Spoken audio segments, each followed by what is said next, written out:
Welcome to Thriving Tribesmen. My name is Corey, your host, and I'm excited to be making this episode. This weekend was absolutely amazing. I managed to sort of disconnect from everything and just spend time with the family. Watched South Africa go on to be world champions in the rugby. Watched Francis Ngannou last pretty much the whole fight with Tyson Fury.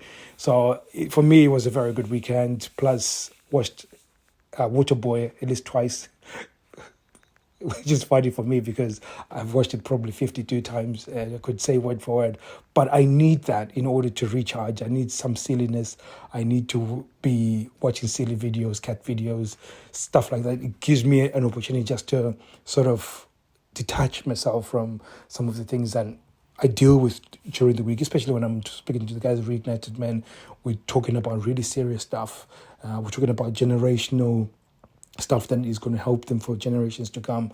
We're talking about stopping divorce, stopping major issues in the relationship. So I take that on board and I take it as though it's my problem. And sometimes I just need to sort of just detach myself so I can be of use when it's time for me to re-engage. So I got recharged. I feel inspired. I feel ready to go and smash this week.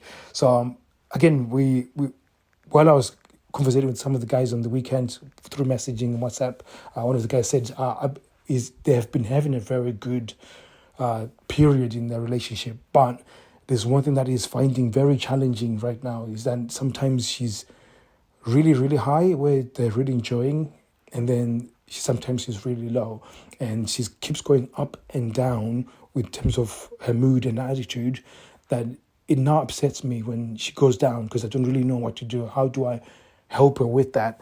And I said, it shouldn't upset you.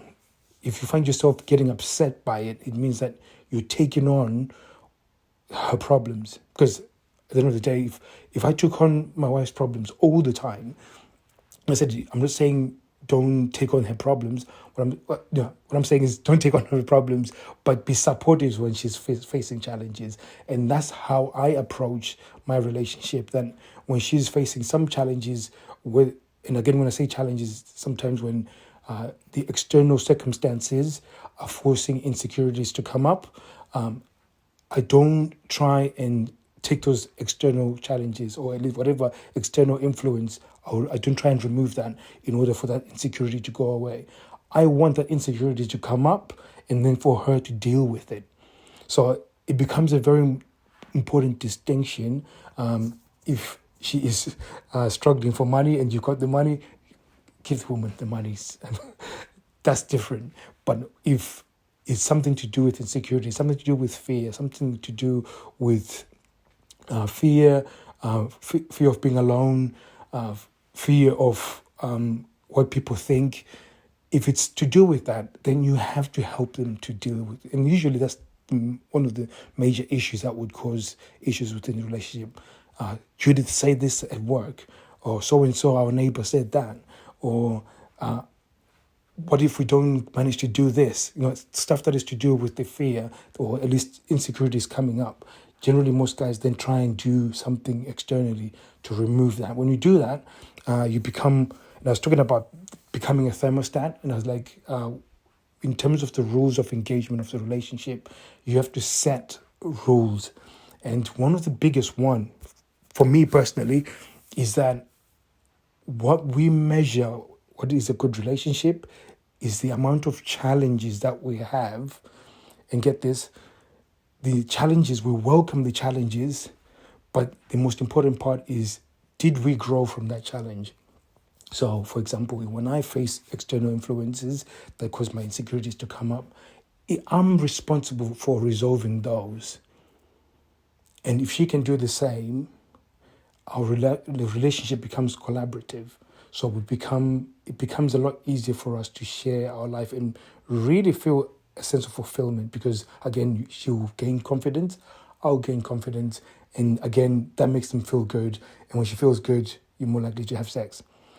So it's crazy because we focus on if I can remove those external circumstances and so the insecurity goes away, you think that would make you have sex, but it wouldn't. So again, I've just got away from the point that I was about to make, which is you have to remove yourself from being a thermostat. And if you imagine the thermostat being the standards that you have, the rules of engagement of the relationship, the set point of your relationship, you have to leave it there.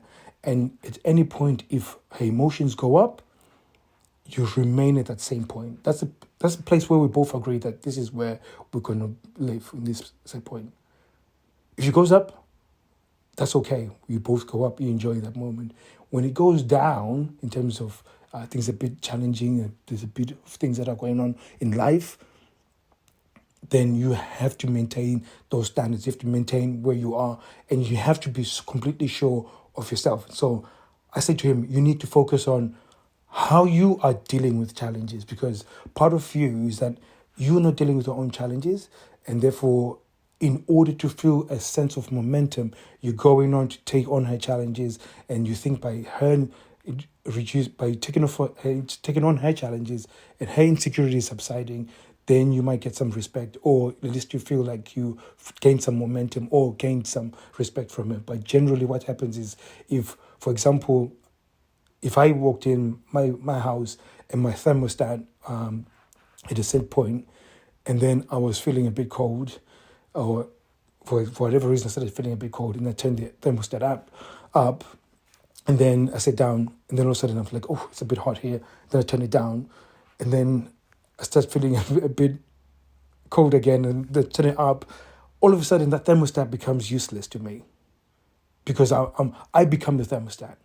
And generally, most guys, your standards become useless because you're shifting every time she barks, every time she cries, every time she says there's a problem. You're in such reaction that your standards become useless.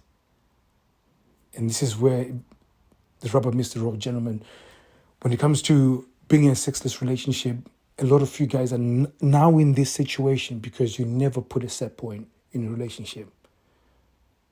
And I know Disney, Hollywood is giving you this narrative of you have to be this white knight. You have to be able to take on the problems. You have to save the girl. That's the mindset that you have. But when you save the girl, you lose the girl. I think I'm going to make a t-shirt of that, because that's actually quite powerful. I'm going to have to make a t-shirt of that. When you save the girl, you lose the girl in a real relationship. She needs challenges to grow. And when she stops growing, you become the one that takes on the burden. And this is what ends up, you start being upset. And generally, because she sees your standards as useless, she holds no value whatsoever into any part of your relationship that you have, sex, touching, or anything that is involved into growing a relationship, or at least being the rules of engagement. So, for example, our rules of engagement is that we will show affection quite frequently, we will have sex quite frequently. Those are the rules of engagement. But in terms of the standards of the relationship, that's how we've maintained it. In order to maintain those, I am never in reaction to her when she's facing challenges. I will support her the best I can. But it's on her to resolve it, especially when insecurities come up. I give it her opportunity to actually deal with it. And when she deals with it, she grows in confidence, and therefore she becomes a contributor to the relationship, because she sees the value of it. So I'm going to knock it on there. Hopefully that's something that's got you excited, because it's definitely something that's been changing a lot of the guys within the Reignited Men.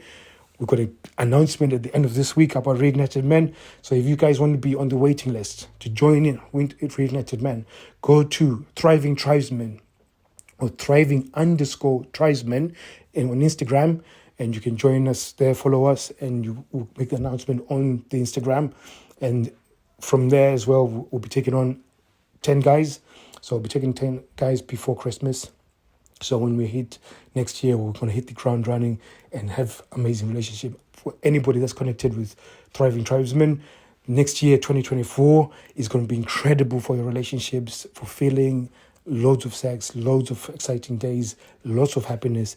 And that's what I want for you guys. So thank you very much for listening. I'll be seeing you guys soon. Take care.